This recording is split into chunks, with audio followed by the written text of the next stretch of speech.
In the heart of Thar Desert lies a golden city, Haveli's living fort, Jain temples, royal cenotaphs, and desert safari beneath endless stars. This is Jaisalmer. Jaisalmer is located in Rajasthan, northwest India, close to Pakistan.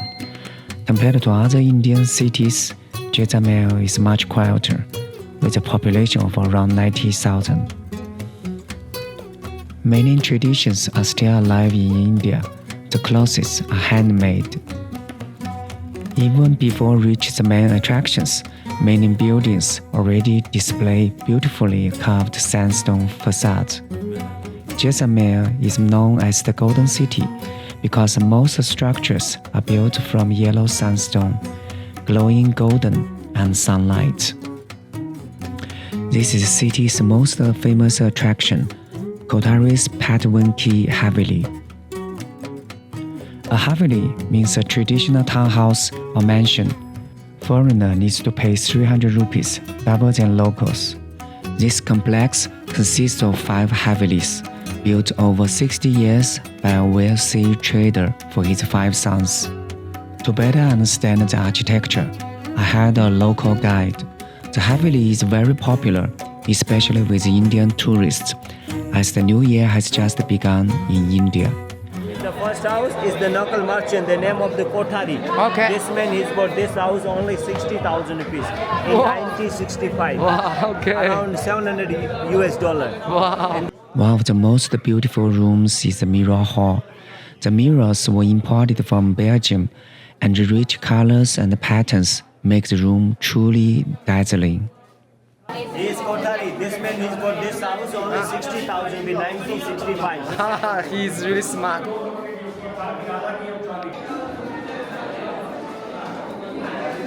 Silver. This is patchwork, silver thread. It's totally done by hand. Oh, that's really cool. Yes. Okay. Here the men earning money, women are spending. You can see how to spend the money. Look.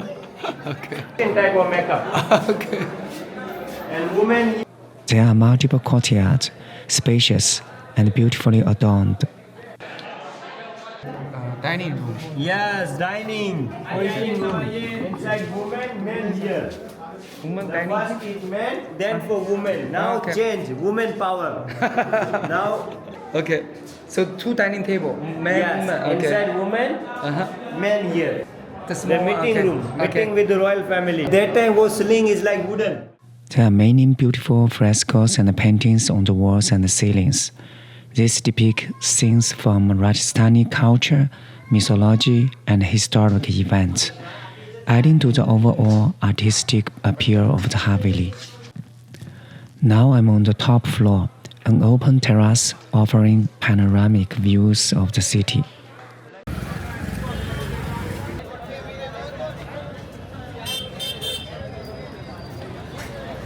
Leaving the Haveli, I walk about 10 minutes toward Jaisalmer Fort. Jaisalmer Fort is one of the few living forts in India. Around 1,000 people still live inside this 800-year-old fort. The main gate is hidden behind a tower at a 90-degree angle, designed to prevent elephant cavalry attacks in ancient times.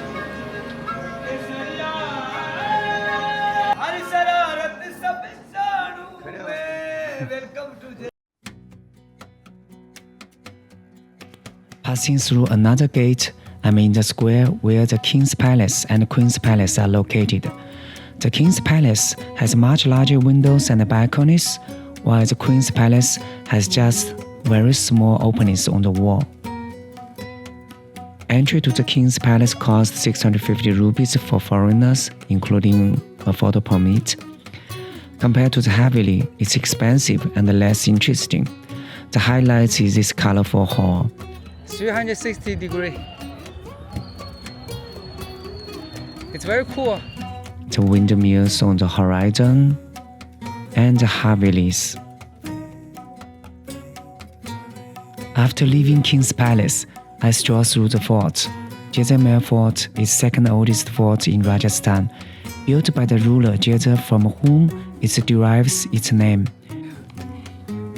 Jaisalmer played a very important role in Asian trade routes. I stopped in front of Jain temples, but they closed by 3 p.m.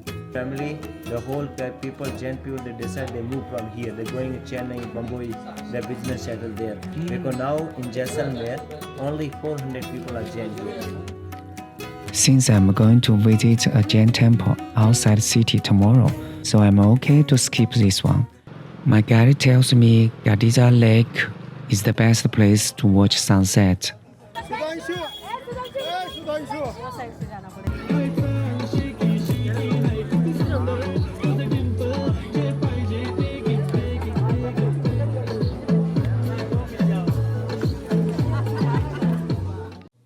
Gadisar Lake was once the main water source for the fort. Temples line the banks and some even sit within the lake. A boat ride is the best way to enjoy the lake and the sunset. Thousands of pigeons fill the sky, adding life and movement. I decided to have dinner near the lake. Tathastu restaurant is in very good location. There are some philosophical verses on the wall. The restaurant attracts many guests because it's the best place to enjoy the sunset over the lake. After the sunset, the sky and the lake are immersed in dreamy purplish red.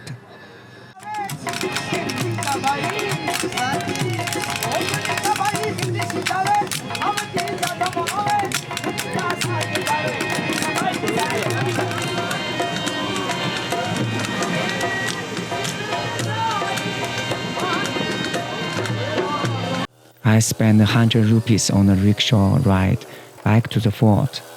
No trip to India is complete without one. The driver suggests I sit facing the street.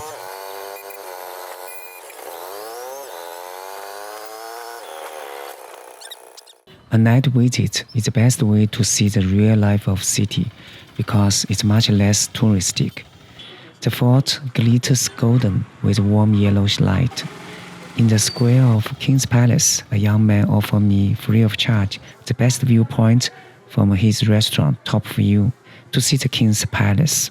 The site is splendid, and the restaurant looks cozy and comfortable. I passed by a beautiful Hindu temple with outstanding stone carvings. The kids are still playing along the street at night.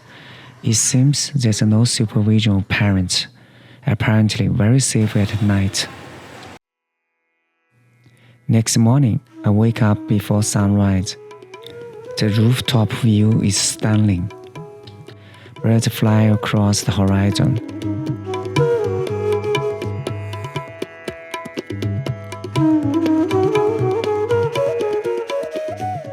After breakfast, I hired a jeep from a hotel to go to Lodhurva Jain temple, about 15 kilometers north of Jaisalmer city. Entrance ticket is 100 rupees. The archway is exquisitely carved with extraordinary details. At the time of a visit, I'm the only visitor. I really enjoy the tranquility of the temple. The temple is dedicated to 23rd Jain Tirthankara. Tirthankara in Jainism is a spiritual teacher and enlightened being who has overcome the cycle of birth and death and shows others the path to liberation.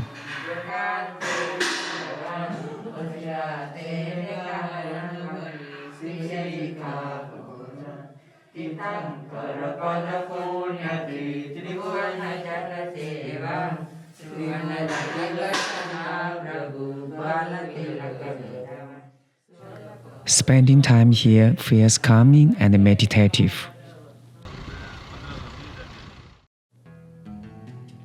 Next, I head to Bada Bagh, about 13 kilometers away. Entry cost 300 rupees for foreigners.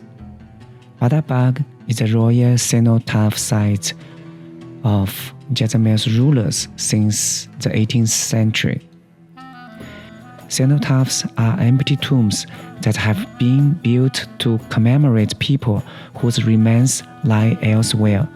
In India, the funeral cenotaphs are called Chhatris, a dome-shaped pavilions that sit on top of the tombs. Around 12 o'clock, I come back to Wanderlust Hotel to take lunch. I spent last night at this hotel. The owner is very helpful and hospitable. Hello. Good, thank you. The dining place is grand, ventilated with a panoramic view. My desert safari trip starts from 2 p.m. Our first stop is Kuldhara village, an archaeological site. It costs just 30 rupees to enter. This village was established since 13th century, inhabited by Paliva Brahmins, but abandoned by 19th century for unknown reason. It might be an earthquake or lack of water. The village has a reputation of ghost village. According to locals, the Palivas imposed the curse that nobody can live in the village again. Those who tried have experienced paranormal activities. Not far from Kuldhara village, our jeep driver takes us to a desert oasis, a vital lifeline for both people and animals. Sheep drink happily at the water's edge, ducks swim calmly across the water, and the travelers stop to refill their water tanks before continuing their journey. In the middle of the desert, this is a paradise. Now the jeep brings us to the meeting point with camels.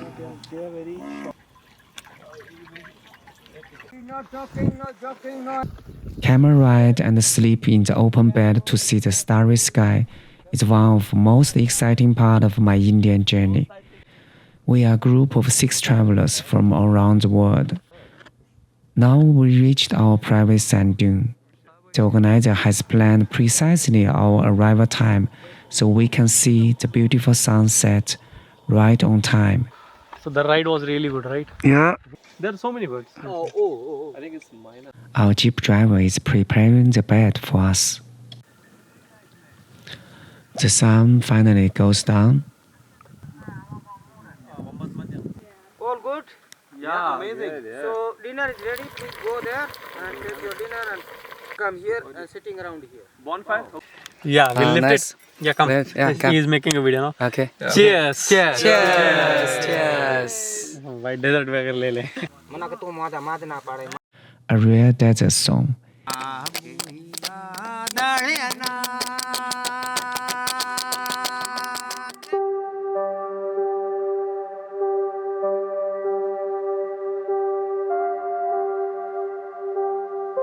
It's time to speak with the stars, each one whispering stories from the depths of the universe.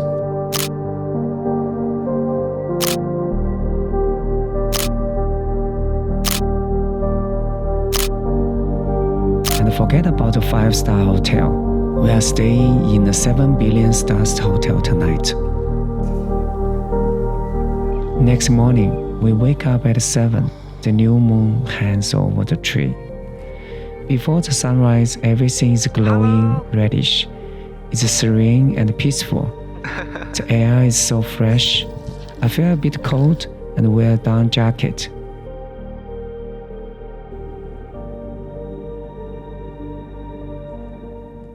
We climb to the top of sand dune to see the sunrise.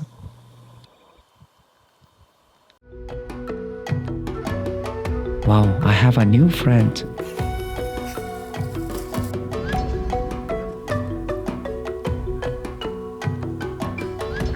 We spot an Indian gazelle.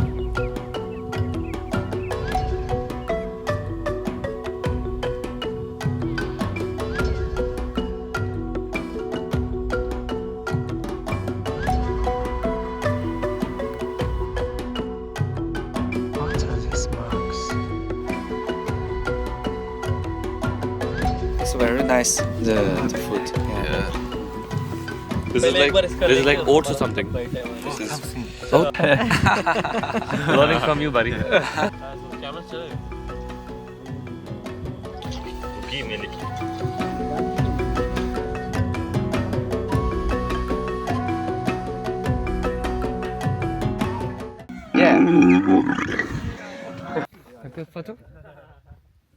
We are lucky that our cameraman has picked a private sand dune, so we are far from other parties without any disturbance.